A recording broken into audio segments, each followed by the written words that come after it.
Pagpalang umaga sa inyong lahat, kaibigan. Kain tayo ng almusal.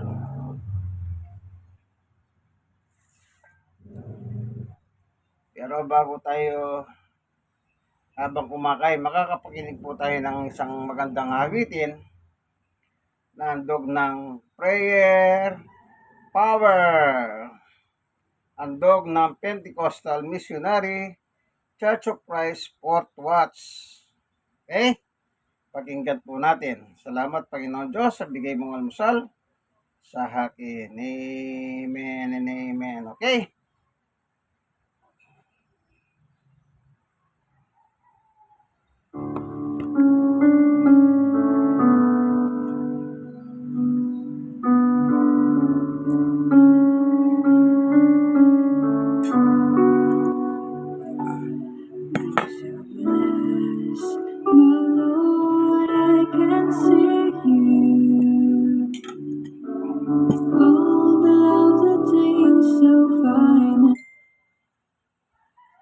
Lalakasan natin yung volume para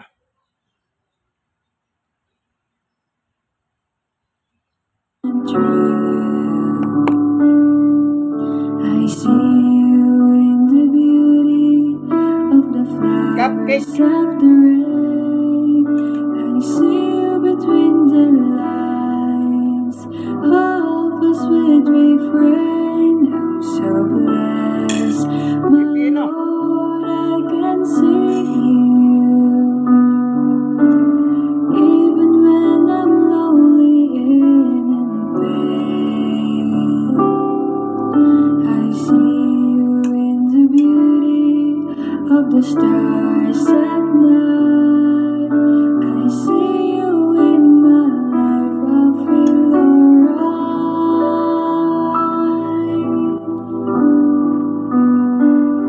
I see you, Lord, in sorrow and in happiness. I see you in the glory of sweet success. I see you, Lord, every hour of the day. I can see you, Lord, whenever I pray. kape na may luya.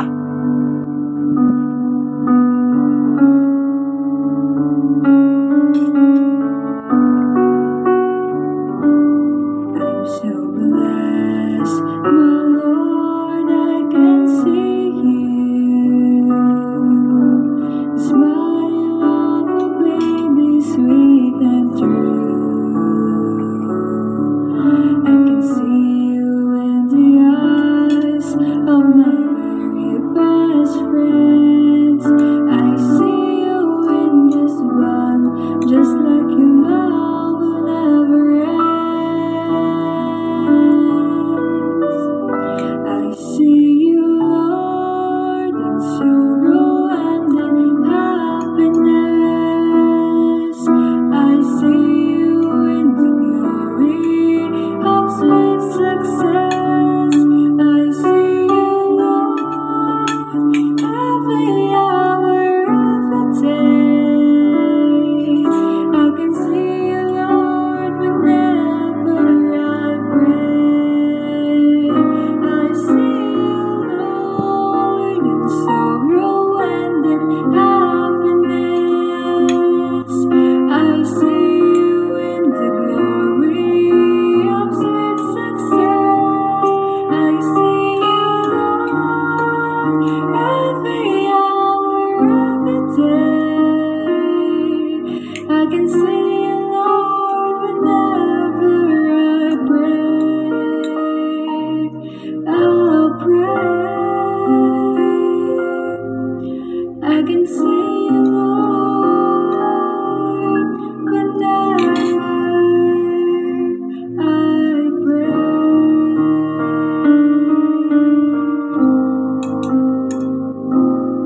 ganda ng awitin, ano po.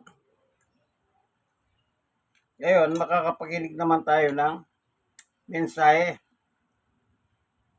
Salita ng Panginoong Diyos, ango sa Biblia, na atid naman ni Pastor Dan Perez, Area Coordinator po sa Boracay.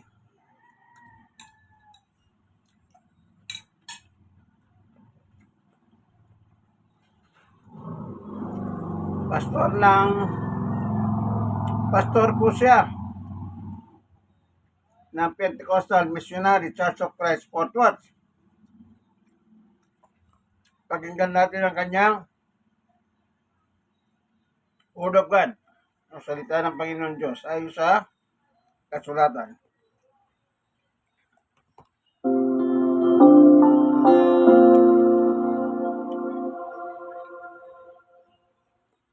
Purihin ang pangalan ng Panginoon. Muli po akong bumabati sa inyo, mga kaibigan at mga kapatid, sa mga sandaling ito na tayo po ay muling narito upang magsama-sama na ating idulog sa Diyos ang ating mga kahilingan at sama-sama rin po nating bubulayin ang mga katotohanan ng salita ng Diyos na mag-aakay sa atin upang tayo ay lalong tumibay ang ating pagkakatiwala sa kapangyarihan ng ating Panginoon.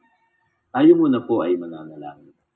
Mapagpalang Diyos, banal at makapangyarihan sa lahat, kami po ay nagagalak at nagpapasalamat sa dakilang biyaya na nasa amin ngayon upang kami ay muling magbulay ng iyong mga salita. Amen. At muli naming maidulog sa iyo ang aming mga kahilingan. Amen. Pagpalain mo ngayon ang aming pag-aaral na iyong salita. Katagpuin mo ang aming mga kaibigan at mga kapatid na Amen. ngayon ay nangangailangan sa iyo. Marami pong salamat.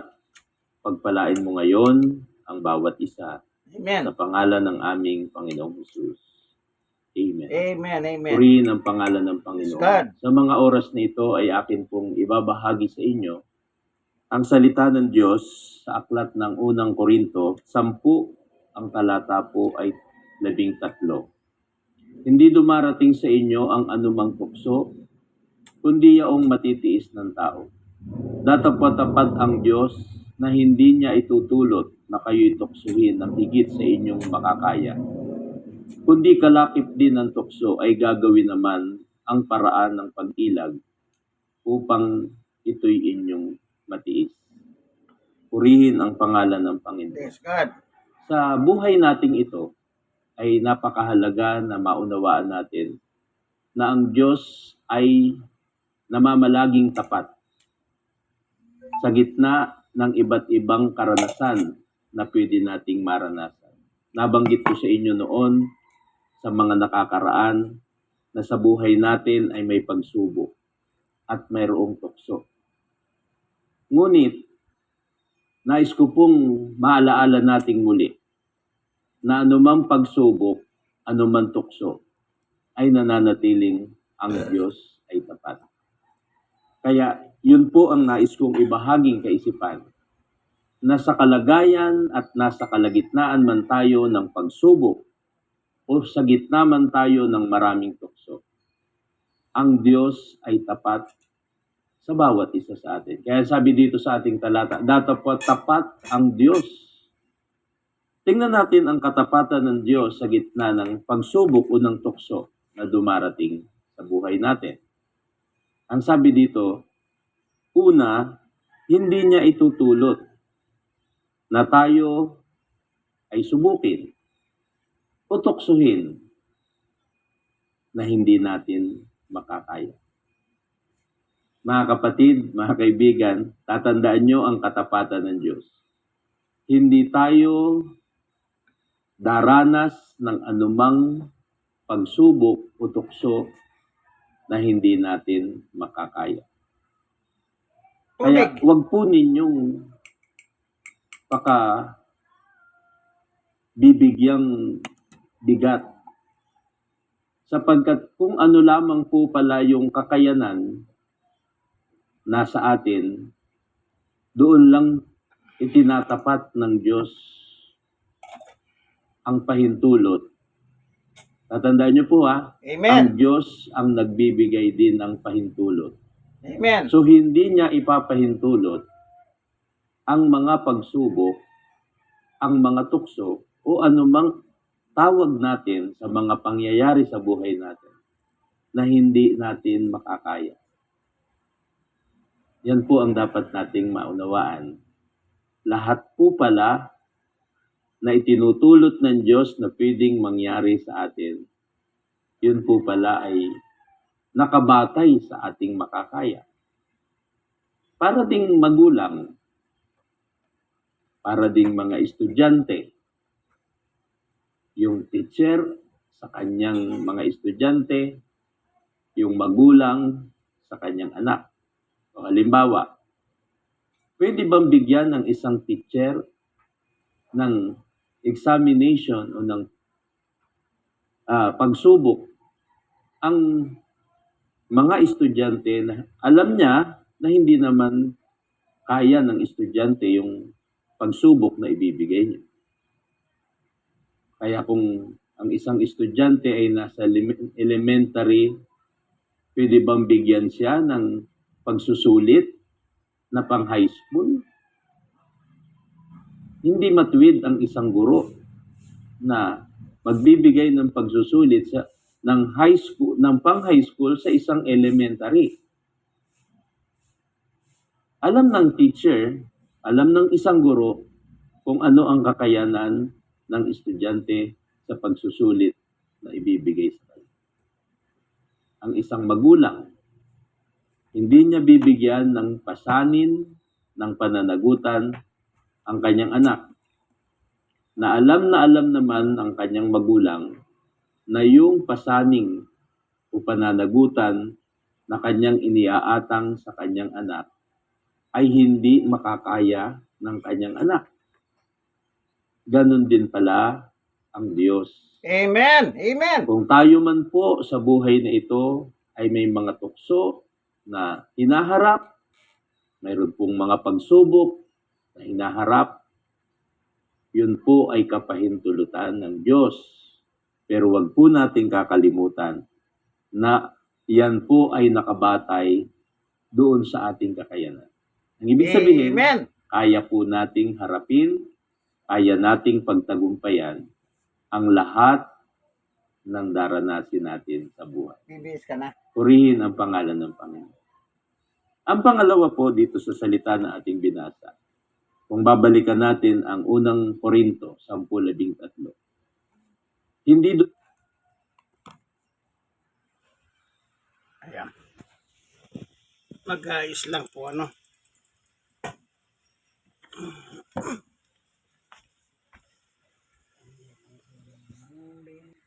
para tayo ay makapagtiis, hintay ng kanyang kalooban.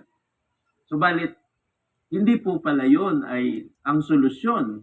Ang kinakailangan po pala na ating titiisin na kahit tayo ay nasa gitna ng mga iba't ibang karanasan, ay ilalaban mo pa rin ang iyong paglilingkod sa Diyos.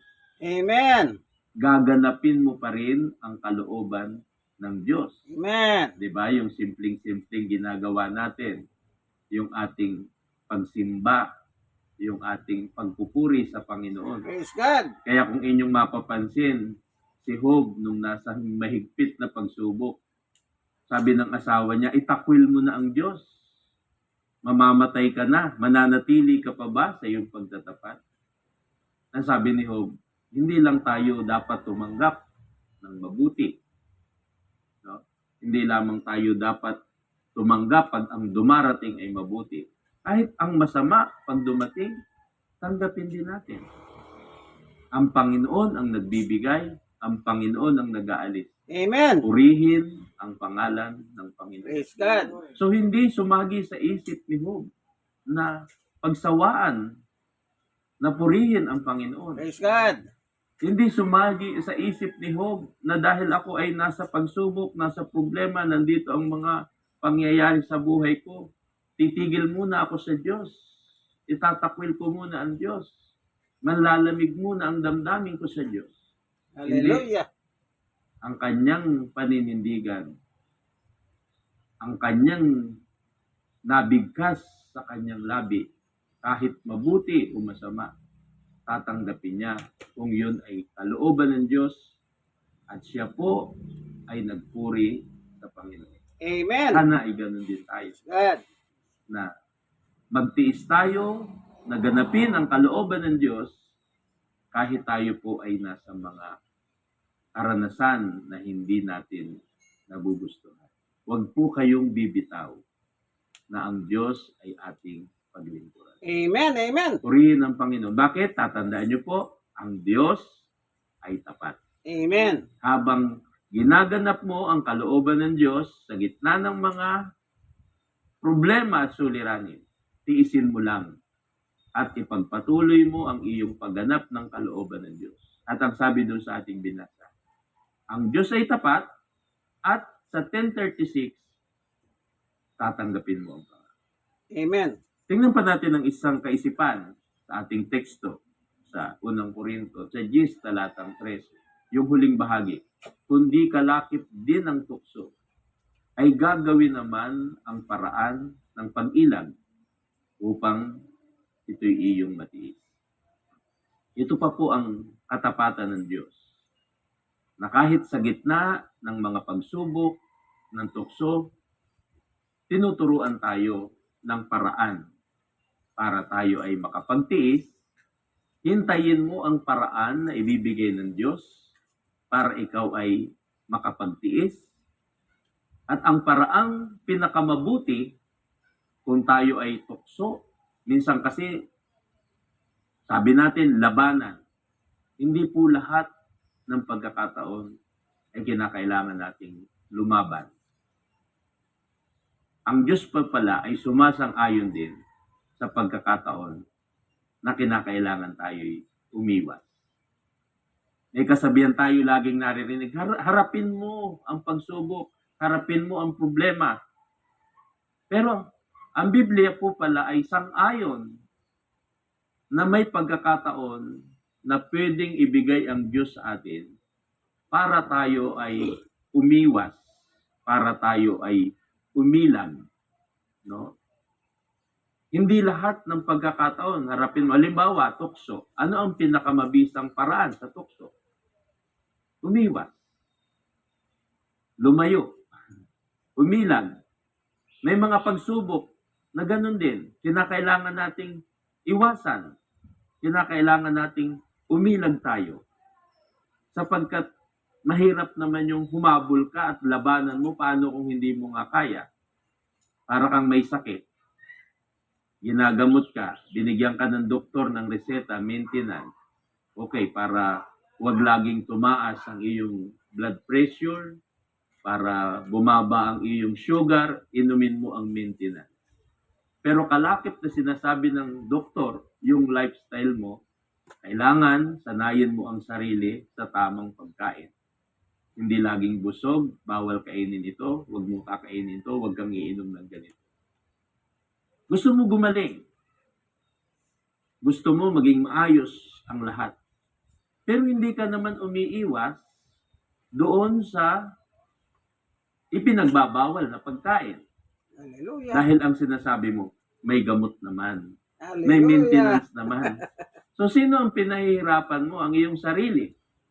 Dahil iniisip mo na meron kang maintenance, meron kang iniinom na gamot, kaya ayaw mong iwasan yung pagkaing ipinagbabawal sa iyo. Mali po yun. Sa kaisipan ng medisina.